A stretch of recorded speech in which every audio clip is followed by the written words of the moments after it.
Salut la team rentable, ici Anne Darwin, bienvenue sur cette chaîne, la chaîne de la finance et des investissements. Aujourd'hui, on va s'intéresser comme promis aux 7 altcoins dans lesquels en tout cas je vois le plus de potentiel. Je vais te partager mon analyse, je vais te partager mon allocation puisque j'ai réinvesti dans ces 7 altcoins. Et pourquoi j'y crois tout simplement. On l'a vu dans des vidéos précédentes.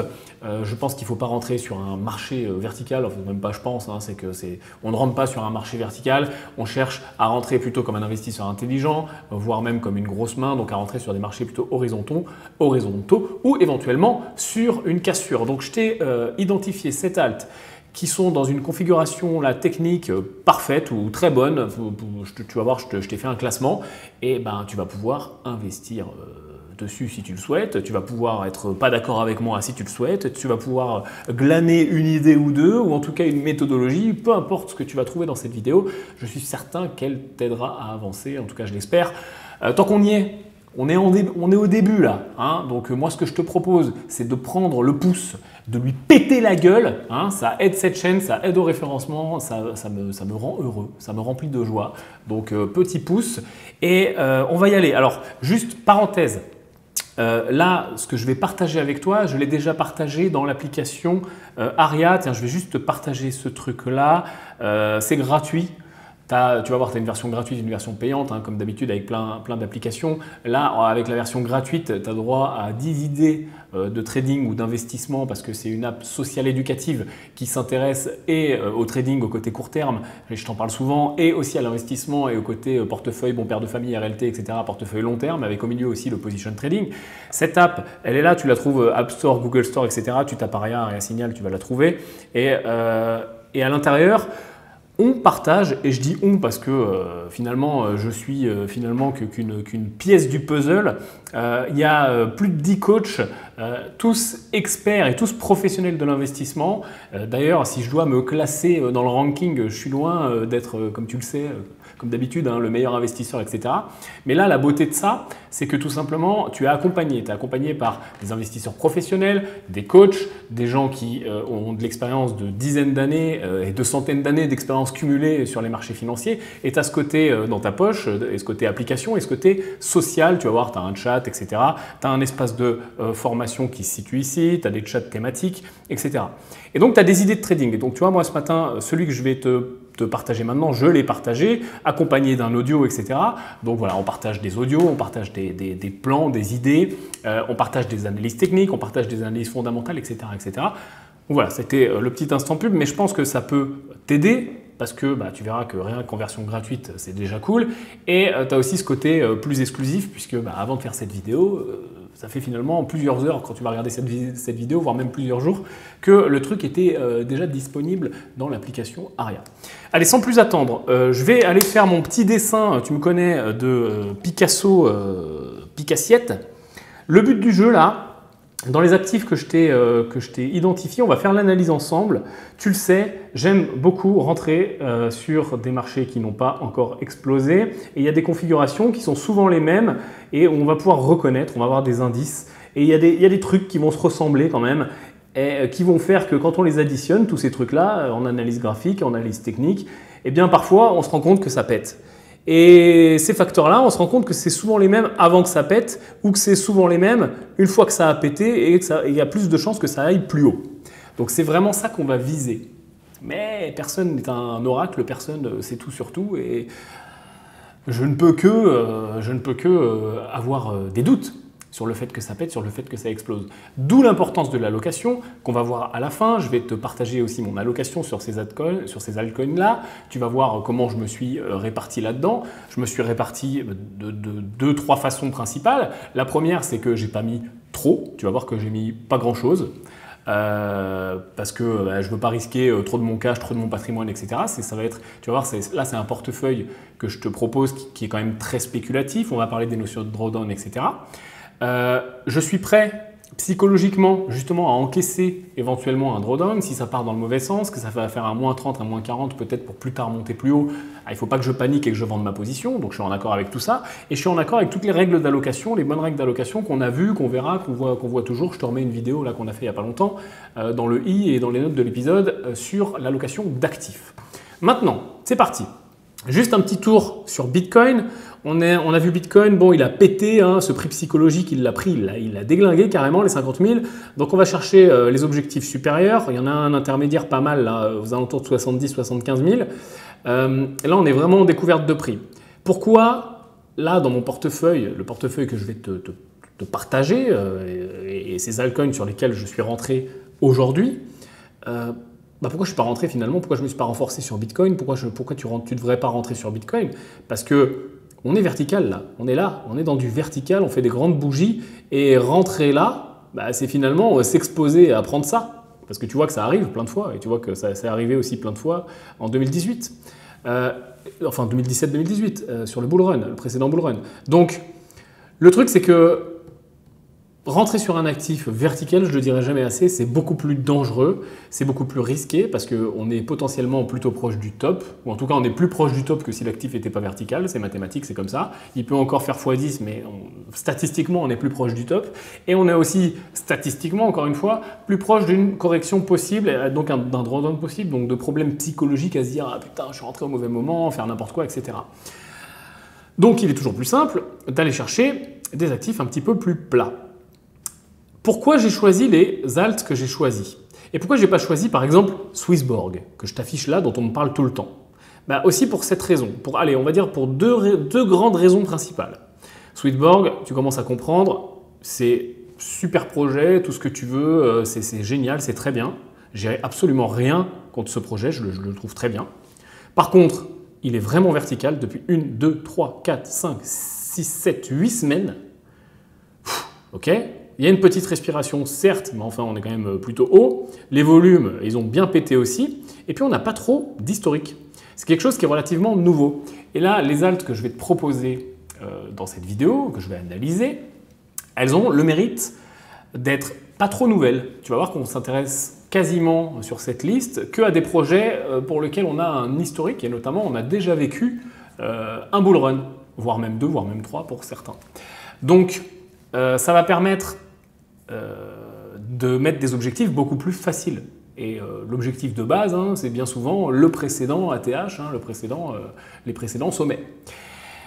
Donc ça va permettre ça, et ça va permettre aussi d'avoir un historique sur les volumes de transactions. Parce que là, on l'a vu sur Swissborg, ok, oui, il y a des volumes, c'est bien joli, mais bon, j'ai quoi d'historique? Pas grand-chose, tu vois.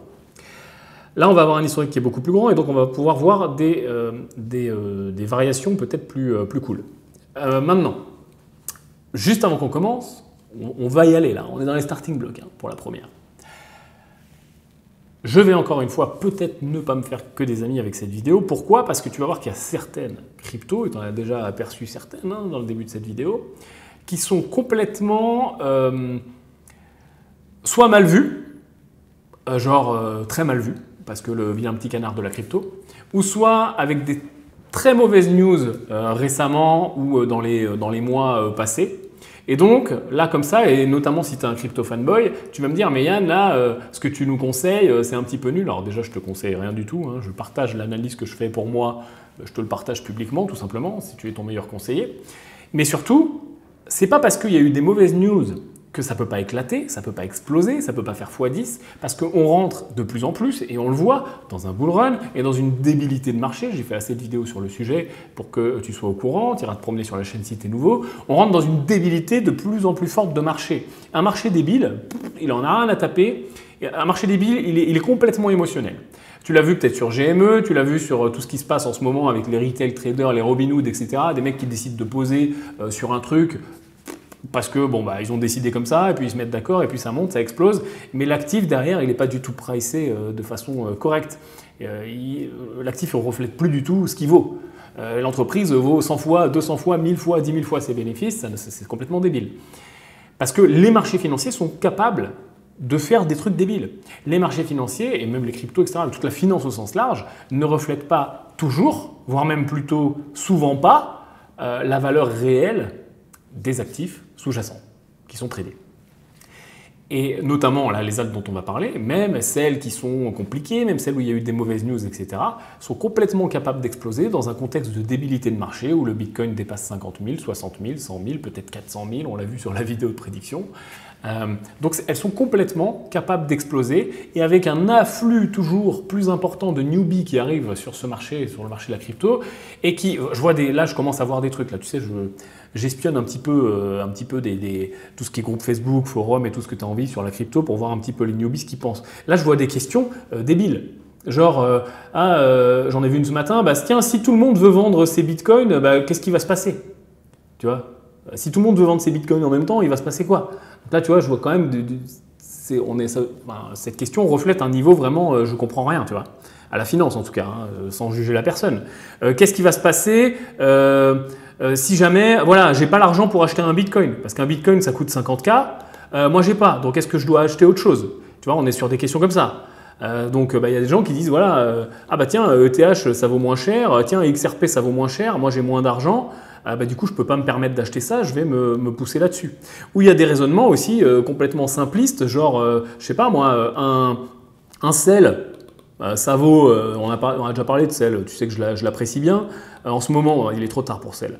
Ça vaut 5,60, ces mêmes personnes sont capables de se dire tiens, avec les mêmes 50, même si je les ai, du coup je vais acheter des sels à 5,60 et j'en aurai beaucoup plus. Tu vois, des raisonnements méga simplistes d'avoir plus d'unités, mais ça veut rien dire en fait. Là, ce qui nous intéresse, c'est pas d'avoir plus d'unités, c'est pas de faire joli, c'est pas d'être émotionnel, c'est pas d'être une équipe de foot derrière sa crypto préférée, c'est juste d'extraire une performance. Et ces questions, on les voit de plus en plus. Donc forcément, si on les voit, c'est qu'elles existent. Si elles existent, ça veut dire que des newbies, méga newbies, veulent investir dans les cryptos, même peut-être parfois et souvent des gens qui n'ont pas d'expérience sur les marchés financiers, c'est peut-être ton cas, tu investis peut-être en crypto et pourtant tu n'as peut-être pas de portefeuille bourse, tu fais peut-être pas de court terme, de moyen terme, de tout ce que tu as envie et pourtant tu es dans les cryptos. Donc il y a quand même des fondamentaux qui vont vachement manquer. Peut-être pas pour toi et certainement pas tu es sur cette chaîne, mais pour plein de gens qui arrivent. Et donc ces gens-là, ils vont être complètement bêtes avec leur investissement, complètement émotionnels. Ils vont acheter du vertical, ils vont faire tout ce qu'il ne faut pas faire. C'est-à-dire que plus ça va monter et plus ils vont dire c'est celui-là qu'il faut acheter parce que ça monte, ça monte, ça monte, ça monte. Et puis les gens et les grosses mains qui ont acheté correctement et qui ont fait pumper au début, et là c'est vraiment ce qu'on va chercher, des cryptos qui sont là, elles vont juste profiter des retails et puis out. DCA out grâce au volume. On en a parlé sur la vidéo d'hier. Tire à jeter un œil, vidéo prédiction Bitcoin. Comment vont devoir sortir les instituts. Allez, je ne te fais pas attendre plus que ça. On va sur mon écran. C'est parti. La première, c'est Kutum. K-T-U-M le ticker. Alors, c'est ma préférée. Je te fais pas le truc à l'envers. Je commence par les trucs. Non, je te pose le truc auquel je crois le plus. Là, tout de suite, c'est celle-ci. Pourquoi? Regarde. Là, globalement, d'un point de vue technique, on a un bull run, comme tout le monde, 2018, qui va tutoyer les 85 $. Okay. Ensuite, bon, ça se casse la gueule, comme absolument tout le marché, plouf, plouf, plouf, hop, salut. Et après, on a une base. Mais là, tu vois, si tu t'intéresses à l'analyse technique, on a une base large, mais large, avec une compression de plus en plus importante des prix, jusqu'à avoir des bougies complètement insignifiantes, c'est des points carrément, avec dans le temps quand même parfois des pics de volume qui ne se reflètent pas spécialement dans les prix d'ailleurs, donc signe qu'il y a des gros qui se chargent et qui continuent à se charger. Okay. Là dernièrement, augmentation des volumes, c'est ce que je t'ai dessiné là, vraiment violent. On vient casser la base et on vient, je vais zoomer un petit peu, on vient retester la cassure. Donc on casse avec des volumes magnifiques, on vient retester, on est sur des bougies, on est en weekly, et on vient retester. On a retesté pile poil le niveau de résistance devenu support, et là on repart à la hausse. Alors là pour moi ça c'est du caviar, c'est joli, c'est beau, j'ai envie d'y aller. allons-y vraiment fort, allons-y gaiement. En tout cas, voilà, je te la pose, je te la mets là, c'est cadeau, c'est gratuit, tu iras jeter un œil, tu iras faire ta propre étude. Si tu veux plus de fondamental parce que tu te dis, tiens Yann, là ok, bon je la connais même pas, va chercher un peu plus de fondamental. Mais moi quand je vois ça, ça me suffit quand même pas mal. Il y a autre chose qui m'intéresse pas mal ici, c'est le volume profile, c'est-à-dire que Donc tu vois, là, tu as les volumes comme tout le monde connaît, et puis là, dans le volume profile, tu as les volumes qui sont dans l'autre sens en fait. C'est-à-dire qu'au lieu de te les afficher comme ça, on te les affiche comme ça, volume acheteur, volume vendeur, et en fait, quand ils sont sur les niveaux de prix qu'ils représentent, quoi. Tu comprends l'idée, hein. Donc là, ça veut dire qu'il y a beaucoup de volume sur ce niveau de prix-là. Là, ça veut dire qu'il y en a un peu moins, un peu moins, un peu moins, tu vois. Et là, il continue. On le voit mal, le volume profile. Tiens, je vais passer peut-être en daily. Il va s'afficher tranquillement, voilà. Donc tu vois qu'il y a eu énormément de volume pendant la large base, forcément, enfin, proportionnellement beaucoup plus que ailleurs. Là, on est dans un creux, là, pile où on se situe, où il n'y a pas beaucoup d'échanges. Il y a encore au-dessus, il y a eu un peu de business, un peu d'échanges, et après c'est terminé, hein. C'est pour ça que j'ai mis le petit avion là. Parce qu'après, à partir de là, ça se voit peut-être un petit peu mieux en weekly. Voilà, à partir de là, tu vois, là, il y a encore des toutes petites bougies de volume profile. À partir de là, ce niveau-là, vers les 25, tu vois, ça correspond à peu près à un retracement là vers les 19, il ne se passe plus rien. Ce qui veut dire que tout ce qui a été fuelé là, il n'y a personne. Donc s'il n'y a personne, enfin il y a très peu d'échanges. Donc il y a très peu de gens qui se sont chargés ici, et il y a très peu d'acheteurs, il y a très peu de vendeurs, il y a très peu de shorts, il y a très peu de longs, il y a tout ce que tu veux, il y a eu très peu d'échanges, il y a eu très peu de business là. Ça veut dire qu'il y a vachement pas grand-chose qui va potentiellement retenir le cours.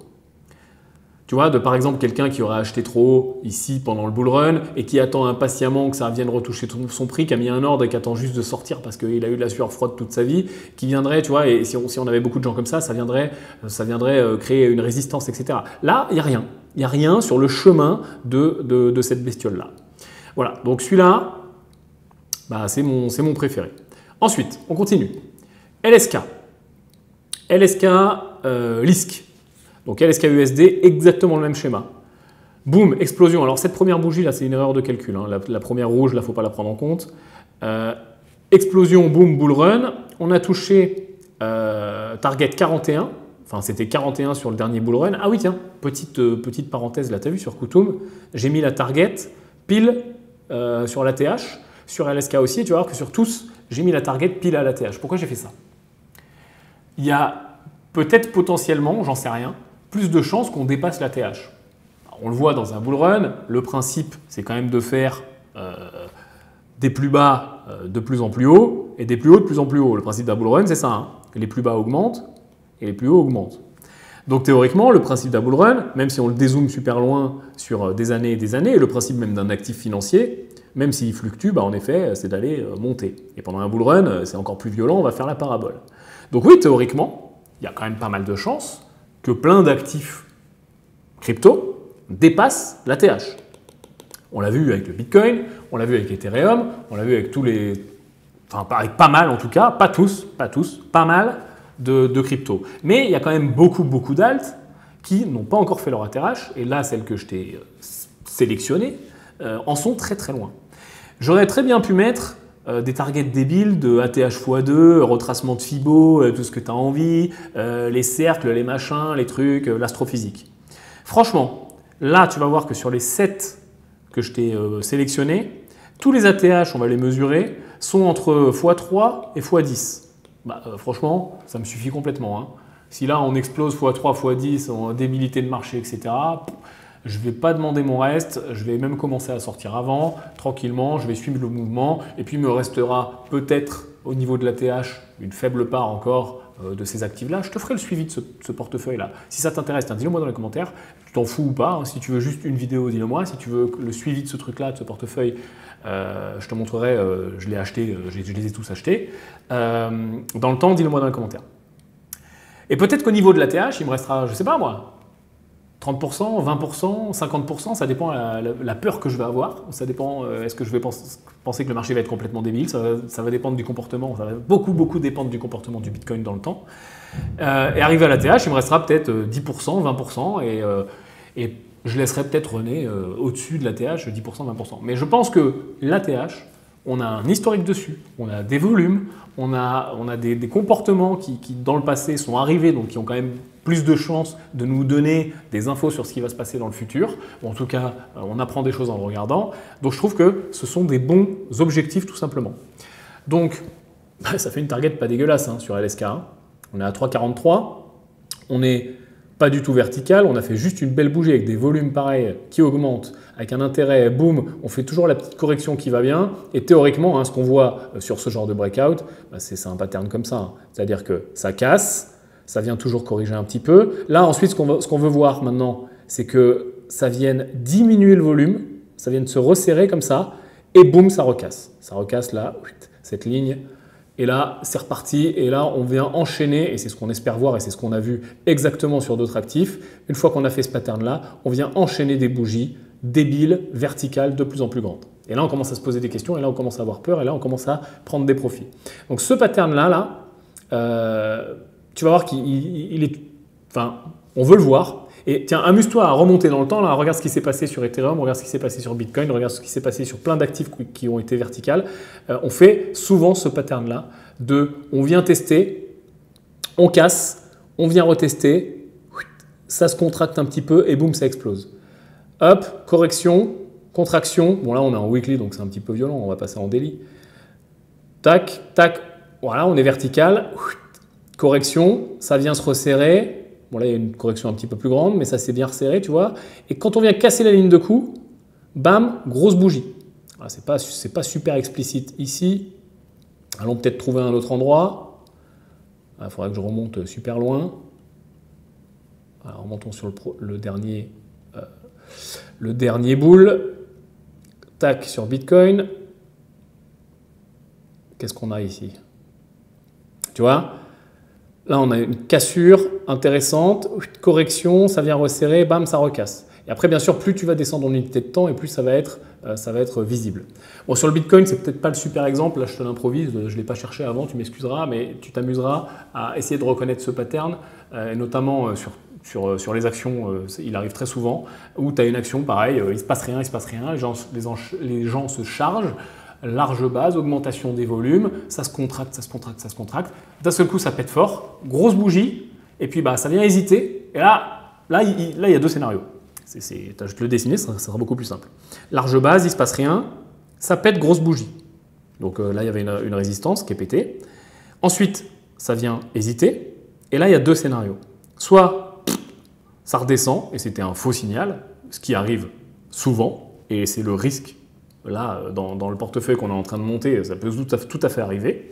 Ou soit, scénario 2, on espère que c'est ce qui va se passer, on est dans un bon setup en tout cas là, avec les cryptos. Cette contraction-là, cette correction vient se contracter là, de plus en plus, et là on vient recasser l'espèce de petit triangle qui s'est formé, et surtout cette ligne de première cassure, cette ligne de coup, et bam, on vient casser. Pareil. On a eu des volumes la première fois, et ce qui est encore plus idéal sur la deuxième cassure, c'est que les volumes soient supérieurs et qu'on ait un trend aussi haussier là sur les volumes. Et là, quand on voit ça, on a une vraie confirmation ici à ce niveau-là. C'est pour ça que tu peux rentrer en position soit là, soit là, soit là. C'est des stratégies qui sont tout à fait correctes. Après, c'est tard, hein, puisque là, on va enchaîner, si le scénario se passe, des bougies de plus en plus débiles. Okay, donc là, c'est vraiment ce qu'on cherche. Donc là, tous les actifs que je te montre, on est très clairement soit là, soit pour certains, tu vas voir, on est dans ces corrections-là.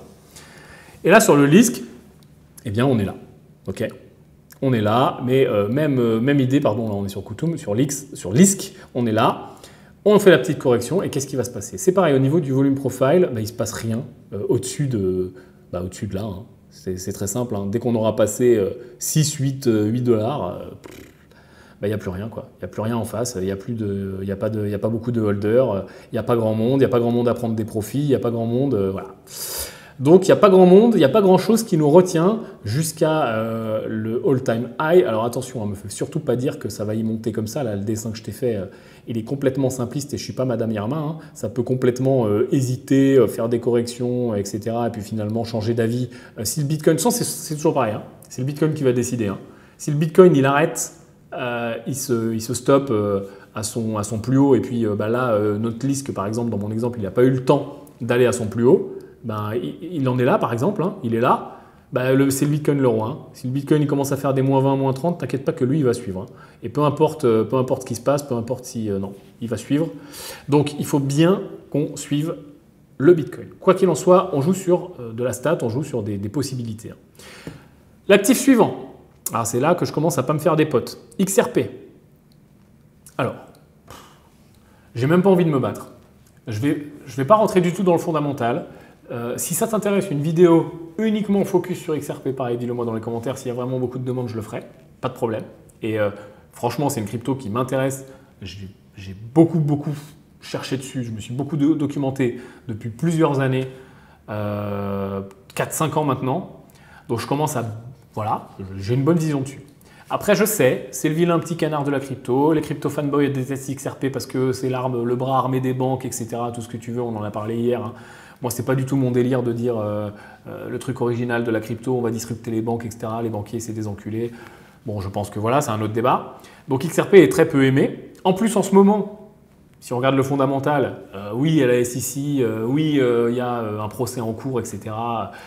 Avec possiblement des effets. En effet, ça se voit sur les cours.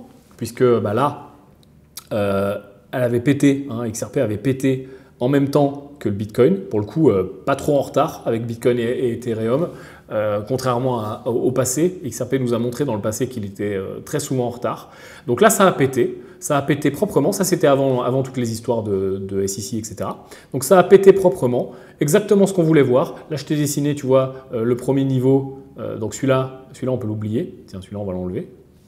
Parce que là, on est dans le passé. Donc, tu vois, la base, elle était plutôt là. Hein. On avait quand même un niveau et support et résistance important. Ça l'a pété, super génial. Ça l'a pété dans des volumes qui augmentent, super génial. Tout le monde était content. On était 0,29, boum, on est allé voir 0,77. Donc, tu vois, déjà, XRP, souvent, il nous a montré par le passé qu'il savait être volatile, hein, et qu'il savait aller chercher des grosses explosions. Et puis, ici, là, SEC.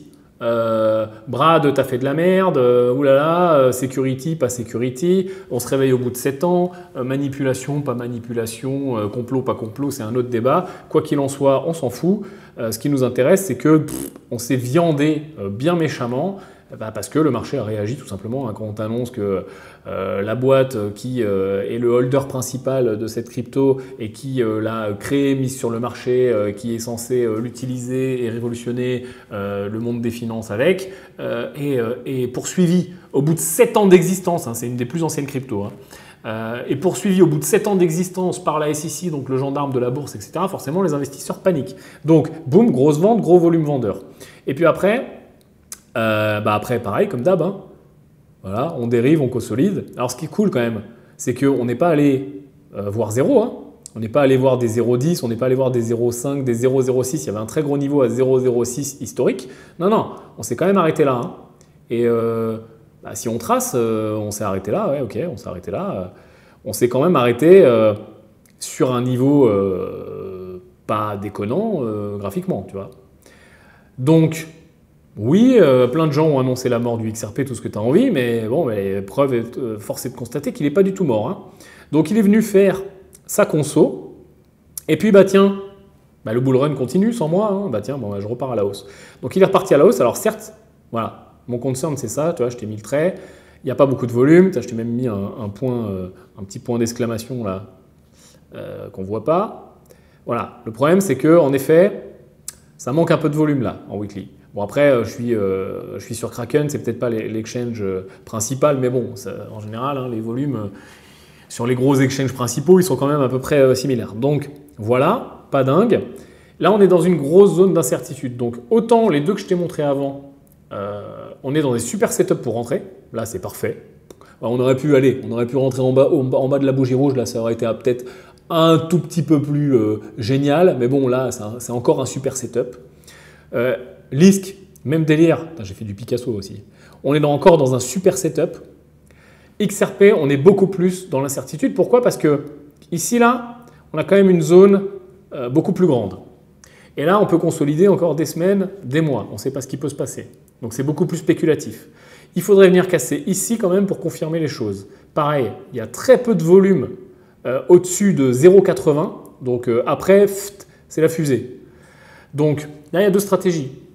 Soit j'ai envie de jouer. Pareil, hein, allocation, intention, tout ce que tu as envie. Et bon, je me dis, ok, je suis d'accord avec le fait de manger ces W là, de ne pas trop savoir ce qui se passe et d'avoir de la volatilité sur mon portefeuille et potentiellement un drawdown. Et aussi le risque que on vienne recasser là et qu'on parte à la cave. Première stratégie. Deuxième stratégie, je me dis, l'actif est surévalué, j'attends qu'il vienne réintégrer plus bas ici, comme il a su faire là. Et puis je vais rentrer ici et je vais grappiller, on va dire, quand même 30 centimes, ce qui fait quand même là tout de suite maintenant, au niveau actuel, 60%, 65%. Donc en effet, je peux acheter beaucoup plus bas. Alors, moi là, cette deuxième solution, perso, c'est pas celle qui m'intéresse parce que je suis pas sûr qu'on aille réintégrer. Et aussi, quand je regarde l'objectif qui n'est que l'ATH, entre guillemets, on a tellement de marge que pourquoi je vais aller grappiller beaucoup plus alors que là, maintenant, on a quand même un x5, x6 qui se promène, quoi. Donc voilà, ça c'est la deuxième stratégie. Et la troisième, qui est la moins risquée, c'est j'attends de voir ce qui se passe ici, là, dans cette zone. Et puis, si on vient casser, je me mets une alerte là, sur ces niveaux-là, là, aux alentours de 0,80. Tu peux la mettre entre 0,78, 0,80. Et là, si on vient casser fort avec des volumes, donc je surveille aussi les volumes, là, je rentre. Et là, après, je profite des potentielles bougies débiles. Donc là, tu as trois stratégies. Et bien sûr, la quatrième, qui est une stratégie à part entière, c'est de ne rien faire. C'est une stratégie à part entière dans l'investissement. Dans le trading, dans tout ce que tu veux. Ne pas trader, c'est trader. Ne pas investir, c'est investir. Donc voilà pour XRP, je pense que j'en ai assez dit. EOS, même délire, mal aimé, attaque 51, mauvaise news, tout ce que tu as envie, mais graphiquement, je suis désolé, c'est joli. Graphiquement, très beau pattern explosion, très belle ATH 23 $. On a fait une belle large base avec des niveaux que je t'ai dessinés, le principal ici, le secondaire là. On a cassé avec des volumes en hausse. Une contraction avant la cassure. Là, on a fait la petite correction nickel. On est dans un bon setup de rentrée et toujours la même histoire. Je dois choisir mon camp. Est-ce que je suis prêt à rester un petit peu là? Est-ce que je décide d'attendre la confirmation de la cassure et donc ça serait ce niveau-là? Ou est-ce que j'y crois pas? Éventuellement, je le trouve sous-évalué, je vais racheter ici. Ce qui est jamais ma solution. Finalement, je préfère rien faire que penser comme ça. Donc voilà. Il y a trois grandes solutions. Je rentre maintenant. Je rentre sur la cassure confirmation, ou je ne fais rien, qui est toujours quelque chose d'intéressant. Donc voilà pour EOS, je n'ai pas grand-chose de plus à dire, ne serait-ce que les volumes, ils ont baissé puisque mauvaise nouvelle, etc., un petit peu à répétition, mais ils sont repartis correctement. On sent que quand même des gens se sont chargés, et voilà, ça a cassé proprement. Pareil, au-dessus de 8-10 $, qui correspond à un niveau de FIBO aussi relativement clé, il n'y a plus rien. Il n'y a plus grand monde et voilà, 23, ce qui fait aussi, encore une fois, une belle target à 400-360%. Donc, cool. Le suivant, Ethereum classique, pareil, je ne vais pas du tout me faire des amis, Ethereum classique. Attaque 51. Ah oui, non, pardon, j'ai mélangé les deux. EOS, c'est pas Attaque 51. EOS, c'est l'équipe qui s'est un petit peu délitée avec une personne clé en la personne du CIO qui est parti. Et ETC, ça a été une Attaque 51. Mais c'est globalement la même philosophie. On avait un actif qui avait bien cassé, qui avait fait un bel ATH avec un beau multiple, qui, comme tout le reste du marché, s'est pété la gueule. Il ne s'est rien passé, des gens se sont chargés, on a eu une augmentation des volumes. Il y a eu des mauvaises nouvelles, de grosses mauvaises nouvelles quand même, avec des potentiels hacks, etc. Où oui, il y a eu une baisse du cours. Oui, plus personne n'y croyait. Oui, les crypto-fanboys ont dit ETC, c'est pourri. Sauf que là, cette cassure, ces volumes, c'est extrêmement propre. La petite correction, c'est extrêmement propre. La bougie, elle est belle. On est sur du weekly, encore une fois. C'est beau, c'est propre. La cassure, elle fait 120%. Tu vois, salut. Voilà. Donc là, la question à se poser, c'est toujours pareil. C'est qu'est-ce que je fais? J'y crois pas. J'attends la confirmation, je rentre maintenant sur la correction. Et puis j'attends ma pattern et ma cassure. Voilà. Moi, perso, là, sur toutes, si je dois te partager ce que j'ai fait et être très transparent sur toutes celles que je te montre, là, j'ai choisi la stratégie de ne pas attendre la confirmation parce que j'ai assez de confirmation. Moi, perso, encore une fois, tu n'es pas obligé, tu ne dois pas, et tu dois être critique et pas penser comme moi forcément, mais moi, j'ai assez de confirmation. Pourquoi? Parce que toutes les cassures que je te montre sont belles, tous les patterns de respiration sont beaux. Et le marché est dans un état de débilité, les volumes sont beaux, etc. Et surtout, ce qui se passe avec le roi Bitcoin et toute sa suite Ethereum, etc., c'est magnifique. Et quand on regarde ce qui s'est passé d'ailleurs sur ces actifs-là qui ont un historique comme celui-là, c'est que là, dans l'historique, ils ont tous fait pareil. Ils ont tous suivi le roi Bitcoin et ils étaient tous en retard, ils ont tous pété, ils sont tous allés voir l'ATH et les courbes ont fait comme ça, quoi. Le Bitcoin, il explose, boum, il va voir l'ATH et les alts, elles explosent en retard, elles vont voir l'ATH et elles redescendent en retard. Et moi, j'aime bien parier sur des trucs qui se sont passés, qui sont en plus logiques. Donc voilà. Ethereum classique, on en dit ce qu'on veut. T'aimes pas, la pattern est belle, il y a du volume. Pareil, au-dessus Bon là, il y a un trou dans le volume profile, donc il y a quand même des chances qu'on vienne se promener là, ici assez vite, aux alentours de 24-25. Après, je n'en sais rien, hein, mais il y aurait une chance, on va dire, en tout cas statistique ou potentielle qu'on aille se promener par là. Après, en effet, par contre, il y a un peu plus de monde, donc il faut s'attendre à peut-être plus de résistance, il faut s'attendre à une montée qui soit plus compliquée si on est dans le scénario de l'explosion. Et passer 44 quasiment proche l'ATH, là, il n'y a plus personne. Donc peut-être que tu vois, ETC, c'est peut-être un des plus spéculatifs. Ben, on est plutôt à la fin de ma liste, hein. Je te rappelle que je les ai globalement mis dans l'ordre. C'est peut-être un des plus spéculatifs. Par contre, c'est peut-être aussi un de ceux qui va avoir le plus de mal à monter, mais c'est peut-être aussi un de ceux qui, si il casse l'ATH, va être plus débile après l'ATH. Voilà ce que j'ai à en dire, je n'ai pas beaucoup plus à en dire. À toi de voir ce que tu fais là-dessus. Le suivant. Economy, ICX, Icon. Donc, pareil. Une explosion en 2018, mais sale, quoi. Hein. Tu vois, les bougies weekly, elles font peur. Hein. Une explosion de, j'y vois pas, 1200%, 1300%. Une base magnifico. T'as vu comme c'est beau ? Franchement, j'aurais voulu le mettre avant dans le classement, mais je vais t'expliquer pourquoi je ne l'ai pas mis avant. Une base magnifique, il ne se passe rien, ça se contracte. On a quand même du volume. Parfois, on a des petites explosions de volume qui, oui, se reflètent dans les prix, mais pas non plus dingues. Boum, ça recontracte, ça resserre. Boum, encore un petit peu de volume. Ça recontracte, ça resserre vraiment proprement. Tu as vu le volume? Tout le monde est là, tout le monde achète là. Enfin, le gros du volume à acheter là, sous ma base, là, sous mon trait, sous ma résistance. Et là, on vient casser, pas très fort, hein. On vient casser, ok, bon, la bougie est propre, il y a un tout petit peu de volume, on vient corriger, on vient recasser la ligne de coup avec une belle bougie qui clôture rouge, certes, mais on vient casser.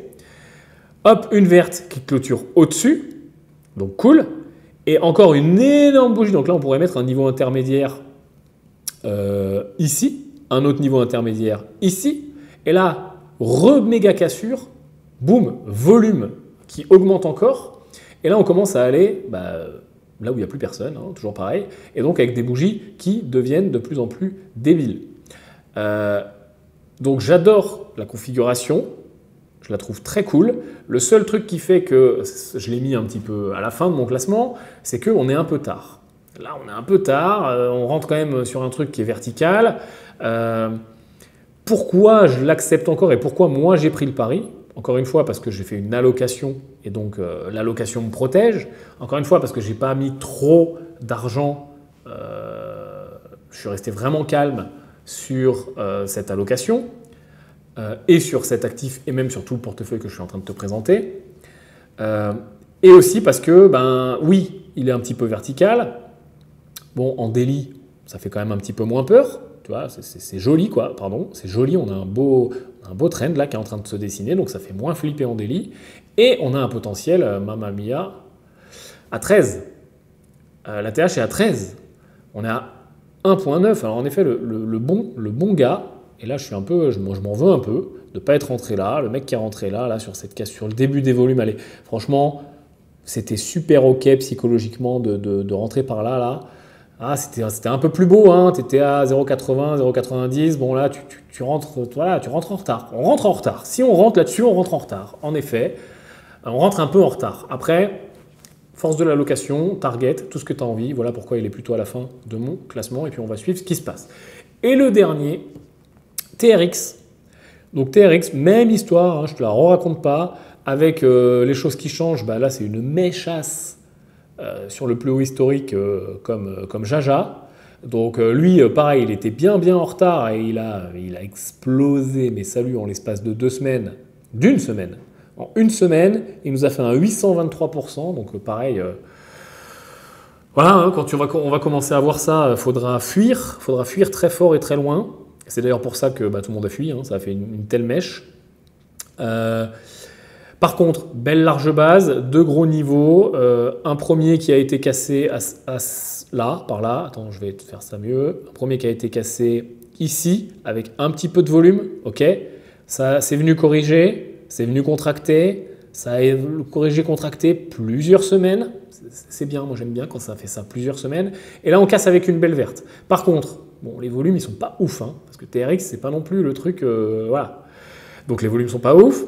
Par contre, pareil, à partir d'à peu près ce niveau-là, c'est l'avion, il ne se passe plus rien, il n'y a plus personne.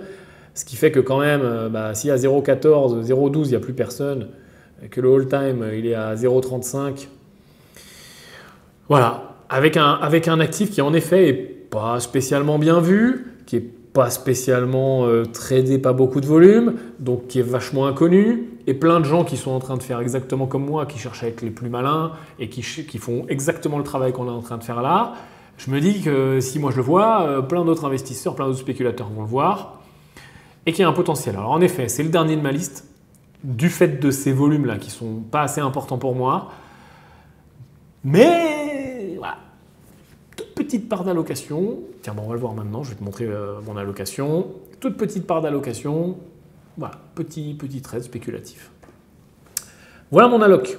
Donc, je te l'ai mis en pourcentage. J'ai caché les... Bon, j'ai rien à cacher. Je peux te montrer les montants. Donc, je suis en dollars. J'avais un petit peu plus de 80 000 dollars à réallouer. Voilà. Donc, ce que j'ai fait, c'est que j'ai fait un tableau Excel extrêmement simple. Ok. Il faut que tu fasses ça. Que là, tu décides d'en choisir un ou deux, ou que tu sois complètement pas d'accord avec moi, que tu fasses complètement autre chose, ou que tu fasses rien, etc. Bref, c'est toujours la bonne chose à faire. C'est-à-dire quand je décide de faire une allocation, ou là même une sous-allocation, parce que là, on ne parle même pas d'une allocation au niveau patrimonial, on ne parle même pas d'une sous-allocation au niveau marché financier, on va tout mettre dans le même sac, on ne parle même pas d'une sous-allocation au niveau crypto, on parle d'une sous-allocation sur un portefeuille, qu'on peut appeler opportuniste, spéculatif, en retard, explosion potentielle, altcoin, etc. Donc on est une sous, je ne sais plus combien d'allocations. Donc tire ta pelote de laine, vois comment ça fonctionne avec ton patrimoine, mais attention, fais gaffe. Ok, voilà. Par contre, fais-le, et peu importe les chiffres. Donc, moi, ce que j'ai fait sur cette sous-allocation, c'est que je te les ai mis les 7 ici, et j'ai balancé comme ça. 25% sur Kutum, puisque je t'ai dit, c'est le premier, c'est celui auquel je crois le plus. 20% LSK, 15% XRP, 15% EOS, 10% Ethereum classique, 10% ICX et 5% TRX. Donc tu vois, j'y crois pas trop, j'y vais tranquille. Donc ça donne ça. Donc ça, je me suis fait le découpage juste pour pouvoir les acheter, tout simplement. Là, je me suis mis le nombre d'unités que j'ai acheté, parce que j'ai acheté aujourd'hui au niveau dont je t'ai parlé. Hein. Là, je ne suis pas en train de... Ah, je fais ce que je dis ce que je fais. Donc, je le prends, ce portefeuille en entier. Et puis, on va le suivre ensemble si ça s'intéresse, encore une fois, que tu me le demandes. Donc, j'ai mis mes niveaux d'entrée là en vert, tu vois, sur tous les graphiques. Quand j'aurai fini la vidéo, là, je les cleanerai un peu parce qu'ils sont dégueulasses. Mais on a les niveaux d'entrée, donc on va suivre ce qui se passe. Et j'ai mis un deuxième truc. J'ai mis les ATH historiques pour m'amuser à calculer. Mais encore une fois, il ne faut pas du tout penser comme ça. Je ne sais même pas si je dois te le montrer. Donc, ne pense pas comme ça. Pour m'amuser à calculer ça. Donc j'ai pris le nombre d'unités que j'ai achetées, les ATH, et si tout va à l'ATH, je voulais voir le multiplicateur. En fait, ce n'est pas du tout ce nombre qui m'intéresse. Ce qui m'intéresse, c'était de voir le multiplicateur. Pourquoi? Parce qu'on l'a vu, il y en a comme Kutum qui vont faire des grands... Tiens, on va mesurer là. Point d'entrée target, 1167%. Allô? x12, plus de x12. Et on en a d'autres comme ETC qui ont des targets beaucoup plus raisonnables. Ah, tu vois, j'adore les cryptos, que 221%. Donc, ça me permettait de voir comment tout ça vient se compenser finalement.